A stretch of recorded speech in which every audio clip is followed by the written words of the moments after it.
भारत का संविधान और मंडल कमीशन न होता तो मैं कभी यहाँ खड़ा नहीं होता और आपसे आंख में आंख डाल के बात नहीं करता। इसलिए हमारे कंधों पर एक कर्ज है साहब। वो कर्ज ये नहीं है कि मुझे प्रोफेसर की नौकरी मिल गई, कोई डॉक्टर इंजीनियर बन गया, कोई जमींदार वकील बन गया तो वो अपने पूंजी भरने लगे और समाज को पीछे छोड़ दे। जहां हमको कहना हो वहां जय भीम बोले और अपने पेट के लिए खाएं। इसीलिए मान्यवर कांशीराम का नारा पे बैक टू सोसाइटी और बाबा साहब का नारा मुझे याद आता है कि शिक्षित करो, संगठित करो और संघर्ष करो, बिना इसके समाज का कोई भला नहीं, और जो अपने समाज का भला नहीं कर सकता उन व्यक्तियों का कोई भला नहीं होने वाला। इसलिए मैं अपनी जिम्मेदारी निभाने आया हूँ, मैं कोई नई बात नहीं कर रहा। पहली अपील मैं आपसे यही करने आया हूँ, आपके घर के बच्चों को धर्म के आड़ में दंगाई बनाया जा रहा है। हाथ उठाकर वादा करिए कि आप अपने घर के बच्चों को और अपने मोहल्ले के बच्चों को कहीं भी त्रिशूल और तलवार वाला दंगाई नहीं बनाएंगे। हाथ उठाकर कहिए, ये हमारी जिम्मेदारी है साहब, क्योंकि हमारे पुरखों ने, तथागत बुद्ध ने, बिरसा ने, बाबा साहब ने, मान्यवर कांशीराम ने, राम मनोहर लोहिया ने, बीपी मंडल ने किसकी लड़ाई लड़ी? अहिंसा और प्रेम की लड़ाई लड़ी पहली बार, और धर्म के पाखंड से अपने आने वाली पीढ़ियों को बचाना है। दूसरी मेरी गुजारिश है, और चूंकि आपके विषय में है इसलिए मैं वो बात यहाँ पर कह रहा हूँ, पाखंड ने हमारी पीढ़ियों को मानसिक रूप से गुलाम बनाया। वो घर में बच्चा होता है ना, बच्चे को भूख लगी हो और बच्चा लड्डू मांगे और लड्डू मांग रहा हो, उस बच्चे को उठा करके उसको पैंट जो पहनता है उसको माताएं बहनें ढीली कर देती। वो पूरे टाइम पैंट पहनने में बचा रहा कि मेरी पैंट वापस दे दो, लड्डू मांगना भूल जाता है। हमारे बच्चों के हाथ से शिक्षा छीनी जा रही है। ये मेरी दूसरी गुजारिश है। कलम और किताब छीन ली जाएगी तो आप मानसिक रूप से गुलाम पैदा होंगे ना। आप लोगों में से कितने लोगों के बच्चे सरकारी स्कूल में पढ़ते हैं? अधिकांश लोगों के बच्चे सरकारी स्कूल में पढ़ते हैं, और सरकारी स्कूल में न तो मास्टर है, न तो इमारत है, न तो वहाँ पढ़ाई है। जिसकी जेब में पैसा है उसके बच्चे अच्छे स्कूल में पढ़ रहे हैं, और मैं दिल्ली विश्वविद्यालय में पढ़ाता हूँ।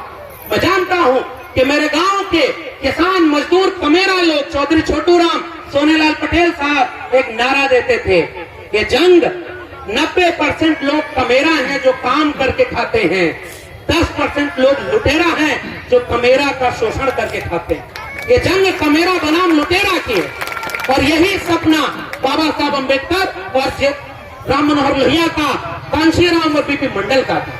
मैं तो एक विचार लेकर आया हूँ, मैं व्यक्तियों की बात नहीं कर रहा। और विचार क्या था कि हमने हाथ से श्रम किया, हमारे पुरखों ने इस देश को रहने लायक बनाया, और आज हमारे घर के बच्चों के हाथ से कलम छीन ले। आप अपने बच्चों को केवल मिड डे मील के लिए स्कूल भेज रहे हैं और स्कूल बर्बाद कर दिया। और दिल्ली विश्वविद्यालय में आकर देखिए, मैंने जब खुद RTI लगाई और हमारे तमाम सम्मानित लोग बैठे हुए हैं, सर हमारे यूनिवर्सिटी में मंडल विरोधी आंदोलन चला, वहाँ पर मंडल के खिलाफ नारे लगाए गए, और मैं तो इस मंच को देख रहा हूँ। बहुजन समाज क्या होता है, 90% लोग यहाँ किसी पार्टी का झंडा नहीं है, किसी पार्टी का बैनर नहीं है, लेकिन 90% SC, ST और माइनॉरिटी के लोग, वंचित शोषित कमेरा लोग इस भीड़ में एक साथ बैठे हुए हैं। यही मेरा समाज है, और आपसे गुजारिश करने आया हूँ। हम 90% लोगों के 90% प्रोफेसर वहाँ नहीं, हमारे प्रोफेसर वहाँ नहीं है। मैंने जब RTI लगाई तो पता चला कि 2019 तक इस देश के OBC के 0 प्रोफेसर 45 केंद्रीय विश्वविद्यालयों में थे। ये बताइए, आपका विश्वविद्यालय था क्या? आपके डॉक्टर हैं क्या? आपके इंजीनियर हैं क्या? आपकी जमीन पर 90% मालिकाना हक आपका है क्या? स्कूल आपसे छीन लिया, डॉक्टरी आपसे छीन ली, सरकारी नौकरी खत्म कर दी। और कैसे खत्म कर रहे हैं? एक तरफ पाखंड और दूसरी तरफ झूठ का व्यक्ति, जो लखनऊ वाला तो छोटा है, मैं इशारे में बात करूंगा भाई, दिल्ली वाला सबसे बड़ा झूठा है। और ये क्या बात कह रहा हूँ, उसने क्या नारा लगाया था, वो बेच रहे हैं भारत को, मैं चैन से कैसे सो जाऊं, सौगंध मुझे इस मिट्टी की, मैं देश नहीं बिकने दूंगा, नारा लगाया था ना। जब तक गुजरात का मुख्यमंत्री रहा उसने कभी नहीं बताया ना कि मैं OBC माँ का बेटा हूँ, और जब तुम्हें प्रधानमंत्री बनना हुआ तो तुम्हें जाति नजर आ गई, और तुम हमसे कहते हो कि हम लोग जातिवादी हैं।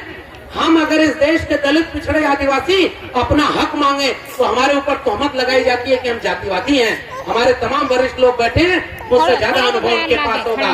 बिहार में मुख्यमंत्री थे कर्पूरी ठाकुर, उन्होंने पहली बार आरक्षण लागू किया।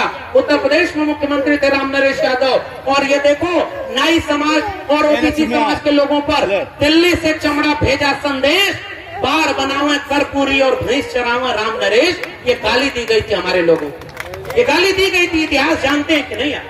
आज हमारे लोगों को हिंदू बनाया जा रहा है। और कौन बना रहा है? कैसे कहा? आरक्षण पर गाली। और भोजपुरी तो जानते हैं ना थोड़ी बहुत। एक बात बताइए, आज पूरे समाज को कहा जा रहा है कि मुसलमानों से खतरा है, 80% हिंदू हैं, एक हो जाओ। अरे अगर 80% दलित पिछड़े आदिवासी सब हिंदू थे तो बताओ, मेरा सवाल है कि राजस्थान का इंद्र मेघवाल 8 साल का बच्चा तीसरी में पढ़ता था, मटका पानी वाला छू लिया तो उसको उसके मास्टर ने इतना मारा कि वो मर गया। कोई विश्व हिंदू परिषद, बजरंग दल, हिंदू युवा वाहिनी उस इंद्र मेघवाल को न्याय दिलाने के लिए क्यों सड़क पर नहीं आई? ये सवाल है कि नहीं? ये आपको हिंदू तब बनाएंगे जब आपको दंगाई बनाना होगा, जब आपके बच्चों की शिक्षा छीनी जाएगी, आपका रोजगार खत्म हो गया ना। एक कोई हिंदू बनाने वाले आते हैं कि आओ तुम्हारे बच्चों को रोजगार दिलाएंगे। अरे राम मंदिर के नाम पर चंदा, और उसके बाद उसको भी खा गए, क्योंकि ये तो राम मंदिर के नाम पर पूरे देश में दंगा की सियासत किया इन्होंने। और हमारे लोगों ने लहू पोंछने का काम किया। डॉक्टर अंबेडकर जब भारत लौटे तो उन्होंने तलवार नहीं पकड़ी, कलम पकड़ी, एक लहू का कतरा नहीं बहाया, और पीढ़ी दर पीढ़ी हमारे लोगों को इतना न्याय दे दिया है कि वो संविधान जब तक रहेगा